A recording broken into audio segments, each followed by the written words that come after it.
But in the same year, 1929, around about that same time as the Wall Street crash, a certain gentleman came off a steamer coming from the Free Irish State, a certain Captain Francis de Groot. Now, he served in the 15th Hussars in the First World War. He actually fought on the Western Front, and during that conflict, he was awarded a ceremonial sword for his service. Now, after the war, he kept the sword and kept the uniform. Forever the need would arise to wear it again in the future. So he kept it close to heart. But when he arrived in Sydney, him and his wife, once they were established, he actually set up an antiques furniture manufacturer and sort of wholesale over at Rushcutters Bay. So yeah, he, of course, coming out to Australia during this tumultuous time, he actually coasted quite well through the Great Depression, but probably not the best he was hoping for. But either way, right up until 1930, Sir Dudley de Chair was still the Governor of New South Wales. But in that year, just as the Wall Street crash and the Great Depression was really hitting Australia, he actually did his service, and so he stepped down and didn't continue to become Governor. So he was recalled to Britain, and then that paved the way for his replacement, whose name will forever be now etched into Australian history, for what happens in the years to come with Jack Lang's return.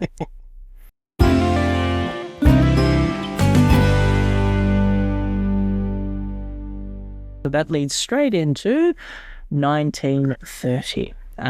So that is the March 1930 with the arrival of the new appointed governor, Sir Philip Game.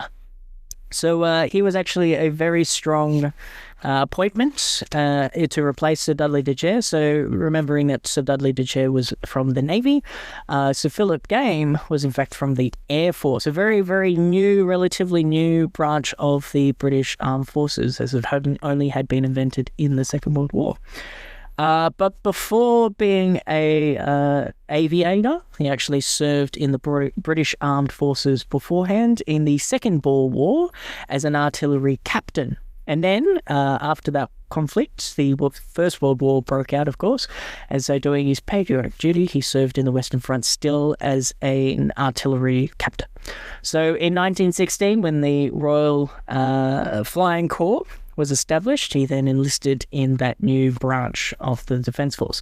So then later in 1918, the fully recognised Royal Air Force, the Brits there then established it. He then, of course, converted over to that as well, rising to the rank of Air Vice Marshal. So this strong contender, this Air Marshal, being sent out to New South Wales during this very tumultuous time as well. So the Great Depression is starting to really hit Australia. 1 in 5 adult males were jobless at this time just in New South Wales. And the unemployment rate as well had risen to 30% just in New South Wales alone.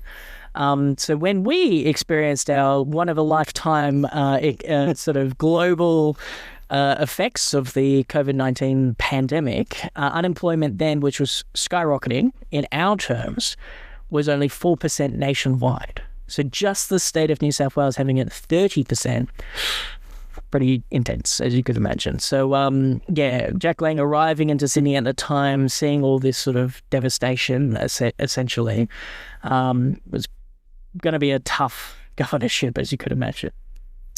Now, in that year of 1930, October rolled around, and you probably guessed it, there was another election.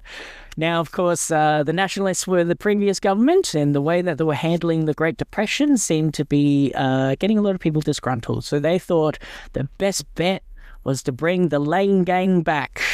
Premier Jack Lang was reappointed when they won the election, pretty much in a landslide. Yeah, a round of applause for that one again. But, as we know, with the previous premiership of Jack Lang, he had his agendas in mind. So as soon as his hands touched the desk of the premier, he immediately wanted to appoint new members to the Legislative Council, once again on his tirade to abolish the council. Now, he wasn't going to do half measures this time, however. He has this new government or governor, I should say, trying to press gang into appointments. So he thought he'd just throw his spaghetti at the wall and see what stuck. So instead of just asking 3 or 25 or 10, 80 members to be appointed to the Legislative Council. He wanted to fully swamp his supporters in the upper house. Now, Sir Philip Gay, naturally, he was advised before he was sent out about how Jack Lang, the opposition leader at that time, was so tumultuous when he was Premier, and he might come back. So this is what you might be need aware of, and Sir Dudley, the chair, had to deal with. So he basically point blank said, no, I'm not appointing 80 members to the council, let alone there's no room. They're already full to the rafters with members at this point. The room's only small. It used to be a shed. But anyway, yeah, so he point blank said, no, I'm not doing that. But Jack Lang, as ever, is tenacious. So he kept asking, but we'll get to that. Now, in October of 1930, they then tick over to 1931. In the first month of that year, there was an emergency meeting called in the city of Melbourne to host all the Australian leaders to meet in Melbourne to discuss how to deal with the Great Depression. So this was, of course, the Prime Minister and all the premiers of all the different states. So Jack Lang naturally went down. Now, in this particular meeting, a lot of them all agreed with the one mantra, which was later known as the Melbourne Plan. And this was simply that all these governments of Australia would then agree to basically promote cutting government spending. So a bit of a doge happening there. Cut civil services, cancel public works, such as the Sydney Harbour Bridge, and prioritise paying off international debts. Now, you could imagine the one person in that entire meeting who was fervently objecting to all of that was, of course, good old Jack Lang. He was fervently knowing all economics. You should never cut spending. So he actually came up with a different plan, which was then later known as the Lang Plan. Very inventive, that one. Which was basically the complete opposite. So he wanted to, of course, continue government spending, not increase it, just continue. Continue civil services, continue public works, increase the amount of public works because he knew how that would stimulate the economy a bit. But basically, scrapping the gold standard, which is the reason why, or one of the reasons why Australia was in the financial crisis at that point in the Great Depression, and completely scrapping that altogether. But also just completely stop paying the interest to debts. So keep paying the debts, just not the interest. There's no need for them to make more money. It's the global financial crisis at that time. So anyway, now this Lang plan, as he walked away from Melbourne, actually was so divisive in the Labor Party that it actually caused a split in the party itself in New South Wales. So there was the Lang Gang, the Lang Labor, as they were known, but then they also were the Federal Labor. So they were the ones who were supporting the federal government at the time and their idea of the Melbourne Plan, which, of course, you could imagine caused a bit of a rift in the party and governance. Now, interestingly, during these hard and tumultuous times, many disillusioned returned veterans from the First World War started forming paramilitary groups across the globe, particularly in Europe. Now, during this time as well, in the Great Depression, sweeping across Europe was the rise of fascism, Nazism, and communism. Now, sadly, Sydney had actually fell victim to this as well. So more focus on communism and fascism rather than, fortunately, the Nazisms weren't really out here, the Nazis. But there was a radicalist group calling themselves the New Guard, had established in 1931. They were actually split from a more covert older group known as the Old Guard. So they were actually well-to-do, sort of influential people around Australia at that time who were more covert in how they were going to defend against socialist revolutions and stuff like that. But the New Guard was the new open-faced sort of paramilitary group to really combat the communisms in Australia, particularly in New South Wales. Now, this was led by Lieutenant Colonel Eric Campbell. So he was a returned veteran as well, and he basically led this sort of group. Now, they had formed to uphold loyalty to the Empire. Now, I'm thinking of Star Wars here, but they were meaning the British Empire, of course, still having that close link at that time in history with Great Britain. And they were mainly there to, of course, fight communism on the ground. Their public enemy number one was, of course, Jack Lang and his socialist Labour government. So interestingly, they basically wanted to get rid of their government full stop. They wanted to overthrow them, establish 10 men, put them in a commission, and they would govern the state of New South Wales. And Parliament, they can meet maybe once or twice a week, a year. So that's it. That's all they would have. No real democracy in the state. So they wanted to establish this sort of commission of 10 men.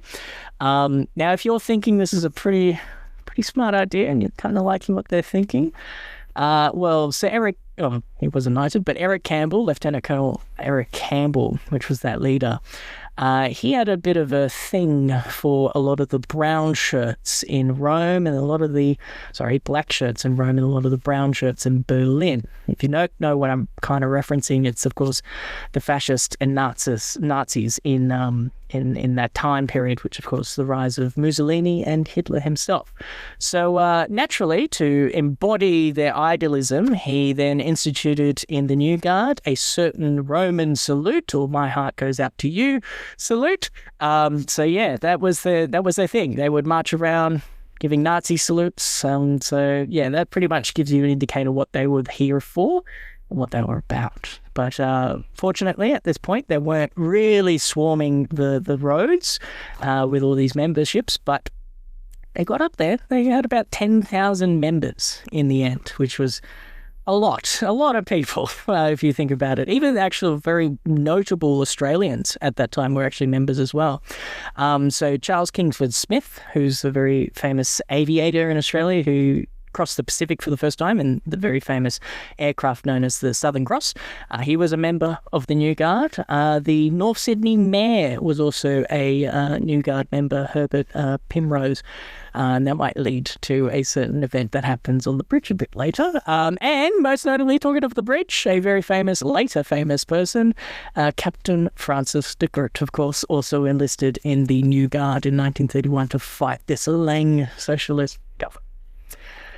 Anyway, moving on from that, there is other points that happened throughout that year as well. So in 1931 still, we had New South Wales, and following the Lang plan at this point, decided to completely just default on all those debts that they owed the Commonwealth in that financial agreement. So the interest was getting too high. And Jack Lang decided, no, let's try and save the money to public works and public servants and just try and feed it into the economy, so just stop paying it altogether. Now, the Commonwealth government at this time was fine with it. They just paid it out of pocket, so they didn't request money coming from the New South Wales government. But that would all change a year later when the purse became a bit light in their coffers. Now, throughout this time as well, throughout the entire year of 1931, Lang had not given up trying to request the governor to appoint those 80 members to the council. And that just kind of shows you the quality of the man, really. Like, if you're really going to go for it, you keep going. So in this particular case, Sir Philip Game eventually in November of that year, 1931, that he just said, look, all right, I'll appoint you some members, but I'm not going to give you the whole 80. I'm going to give you a moderate amount, enough to get a full-on majority in the upper house, and that was going to be 25 members. Now, that